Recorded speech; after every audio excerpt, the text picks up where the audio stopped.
I had the privilege of interviewing Mr. Kareem Abdul-Jabbar, and I asked him, I said, what does Sweetwater mean to you? And he said, Cary, there would be no Kareem Abdul-Jabbar or Michael Jordan or Magic Johnson. We wouldn't exist without this man. So we have a lot to be respectful for. I am very excited to talk with you about Sweetwater. I watched it earlier this morning, and it was just such a beautiful film. Thank you. Absolutely. What about it really sparked your interest to want to be a part of it? Well, if you look at the body of my work, Grant, I kind of gravitate certainly towards historical subject matters. History was the only subject I was any good at it in school. But if the project has any social or cultural or historical redeeming value to it, those are the projects I obviously gravitate towards. And this one seemed to check all those boxes, Yeah. And it was a story I didn't know. I had no idea about Sweetwater. I didn't know who Ned Irish was. I didn't know that Sweetwater changed basketball. I didn't know any of these things, which is it's a shame, really. And so I'm grateful that I get to be get to be a part of a project that helps enlighten people about that. I definitely didn't know as much about Sweetwater's story as I learned. What did you know? I'm curious, as a Brit, you're an American growing up here learning about sports. What did you know about Sweetwater? I knew that he was a big name in the game, and I knew that he was a big figure with the Globetrotters back in the day, but I didn't understand the impact that he had on the game itself. And how about that? It's incredible to watch. And so with not knowing the story then, how much research did you find you had to do to both understand it as well as Ned, or was most of it in Martin's script? No, Martin did a terrific job with the script. I mean, he had this project for 28 years, which gives you a glimpse of the passion of this man. And he helped, Martin was actually instrumental in helping, Sweetwater enter the Hall of Fame. So, I was able to find a lot of interviews with Ned and with his contemporaries and his friends and a few detractors to create an overall image of the guy that really fascinated me, because he was definitely a conflicted individual. I think the first thing that I recognized about Ned was that the color that really interested him was green. Yeah. It was all about filling the garden, whether it was a rodeo or dog show, wrestling or boxing. It didn't matter to him as long as the revenue was coming in. And he thought that the Globetrotters were just a bunch of circus performers. He didn't see anything to it.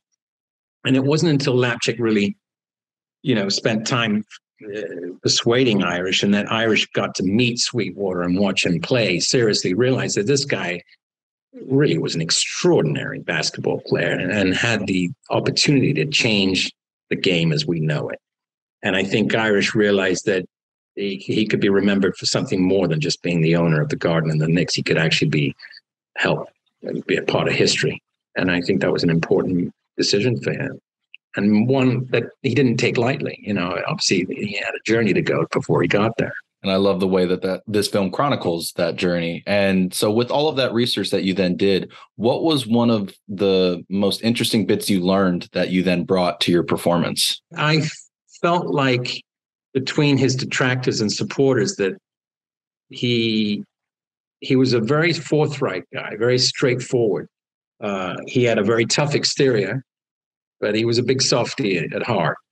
And so he used those qualities to his advantage when he needed to. And that he was somebody who really loved the game, but didn't understand his place in history until Nat Sweetwater Clifton entered his life. And like I said, these guys were operating out of fear. This was a time in segregation in the 40s and 50s where people were operating out of fear. For Ned, it was the fear of the bottom line and fear of possibly becoming a figure of ridicule. But then he realized, like I said, that this man had the potential of changing the sport as we know it. And, and there's not a single statue to this guy or a plaque anywhere other than the Hall of Fame. And I find that remarkable. I really do. This guy changed the sport as we know it. I had the privilege of interviewing Mr. Kareem Abdul-Jabbar, and I asked him, I said, what does Sweetwater mean to you? And he said, Cary, there would be no Kareem Abdul-Jabbar or Michael Jordan or Magic Johnson. We wouldn't exist without this man. So we have a lot to be respectful for. And the fact that it took 28 years to make this movie, it can tell you right now how complicated it is to just get these people to be recognized, even on film. It's extraordinary. I'm glad that it is finally happening. I really am, because it's an incredible story to Thank you, Grant. Absolutely. Yeah. And so you mentioned Ned's relationship with Lapchick in the film, and I love the dynamic that you and Jeremy have throughout the film. What was it like building that rapport and that dynamic with him? Again, you look at Lapchick's character; he also has conflicts. I think that you have to create conflict with character, because that's who we are as human beings. We are trapped by our conflicts and by our dreams and desires, but it's the conflicts that really define who we are, unfortunately. And so when you make the right decision in life and you realize you're coming to that history is upon you and you have to make the right move, these people understood the ramifications of that. And maybe it took them longer to get there because of the time that they were living in, but at least they made the right decision, in the end. And I'm grateful for them. I think we can all be grateful for them, because they changed basketball as we know it. And now we look at professional sports and we can't imagine these sports without people of color. So crazy time, but thank God, smarter brains prevailed. Yeah, I couldn't agree more. And I love the way that Everett brings Sweetwater to life in the film. Yeah, he's a wonderful guy, not just a wonderful actor, but a wonderful human being. But we were so lucky to get him, because without Everett, there would be no movie. You talk about finding an actor who can perform but also play basketball. Everett. This guy could play professional if he felt like it. Honestly, I'm not kidding. This guy's an extraordinary athlete, but also to be able to bring the humanity to this role and the pressure on him to do all of that. And he delivered. I mean, I can tell you, I can count on one hand the times he missed the basket while we were shooting.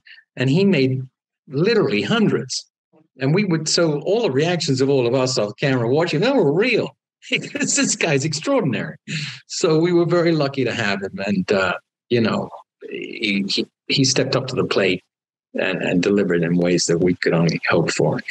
For someone who is on the rise as he is, he did an incredible job with his first leading role. So I was just chatting with him before you, and it was really interesting to see. He's a great guy. He's a great guy. And he's got the passion for it. So it's exciting what comes next for him. Before I let you go, I did have a couple of questions outside of the film. Okay. I'm a big horror genre fan, and I love the franchise. We have the next film coming up, and we learned that Amanda's coming back for it. I know you can't say whether or not you're coming back for it, but I'm curious if you've ever thought about, further exploring Lawrence's story in that franchise in the future. I have no comment one way or the other about that franchise. I really can't speak to it. I honestly, I'm happy for the filmmakers that they continue to make money, and that it seems to be a financial bonus for them. I really can't speak to it, because I'm not really involved anymore. I would love to see more of Lawrence's story in the future, but I guess we'll have to see. Hopefully, we'll have to see. Hopefully, it's a good enough story to bring you back. Yeah, that's the important. Thank you. And then for my final question, you have a number of exciting projects coming up, but one that's really intrigued me is Rebel Moon. Especially just for how expansive that cast is, which Zack Snyder always seems to have. But what was your experience like working on that film? What can you tell me that won't get you in trouble with Zack and Netflix? I can't tell you much, honestly, other than that it's an epic film, and I think that the fans will just be so excited when they get a chance to see it. it's a huge movie, and Zach, as you know, knows how to do epic. And so it was a delightful experience, and I'm excited for the fans to see it. It'll be out in Christmas. Yeah, yeah, great fun. Well, I certainly look forward to learning more about it. Maybe even chatting with you for it when it comes along. Yeah, sure. Yeah, sure. That'd be great. And but in the meantime, I really look forward to spreading word about Sweetwater. It is a beautiful film. It's a great story that should be told, and I think people are going to love it. So, Cary, thank you so much. I'm a big fan of yours, so it's a real honor getting to chat with you. Thank you, Grant. I appreciate it. Thank you. Thanks for having me. Absolutely. Have a good rest of your week.